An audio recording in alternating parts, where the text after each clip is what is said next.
World gold falls below $2,000 per ounce as USD strengthens. Gold prices fell below the important $2,000 per ounce mark due to a stronger USD and higher U.S. bond yields. Spot gold decreased 0.4% to $1,995.80 per ounce, while gold futures lost 0.44% to $2,007 per oz.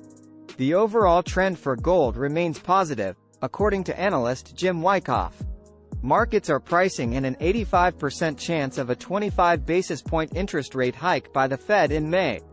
Dow closes higher, relatively unaffected by Google's drop. Banking stocks rose following positive quarterly earnings reports. The Dow Jones, Nasdaq Composite, and S&P 500 all closed up 0.3%. Charles Schwab rose nearly 4%, M&T Bank increased over 7%, and State Street Corp decreased 9%.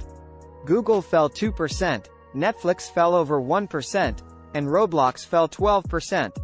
Prometheus Biosciences rose 70% after Merck agreed to acquire the company for $10.8 billion. India says it may pay above Western ceiling price to buy more oil from Russia. Indian Finance Minister Nirmala Sitharaman said India may purchase oil from Russia at a higher price than the G7 ceiling price. Oil imports are crucial for India's economy, as 80% of its crude oil usage comes from outside the country. OPEC Plus continues to cut production, driving oil prices up, and predicting a potential increase in oil demand this summer. Beijing unveils secret weapon. Russian oil pours into China. The surprising move to the east. Beijing has implemented a loan for oil policy and invested in Russian equities to create a diversified and flexible energy supply chain. Chinese state-owned firms have invested up to $95 billion in Russia's energy infrastructure, and $48 billion to purchase stakes in Russian state-owned oil companies. The ESPO project is crucial in ensuring a stable energy supply for China from Russia. The Russia-China relationship is the closest it has ever been in the history of the two countries. However, the development of carbon-neutral energy could affect the friendship built on fossil fuels. U.S. dollar rises as market expects Fed to continue raising interest rates. The USD rebounded on Monday after hitting its lowest point in a year as concerns about a banking crisis eased, prompting investors to return as the likelihood of the Fed raising interest rates grew.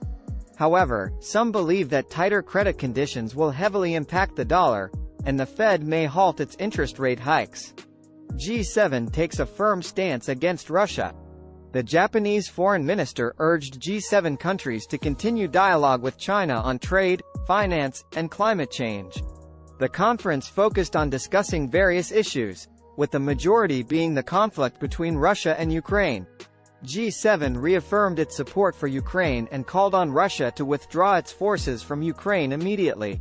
The Taiwan issue was also raised, and G7 foreign ministers reaffirmed the importance of peace and stability in the Taiwan Strait.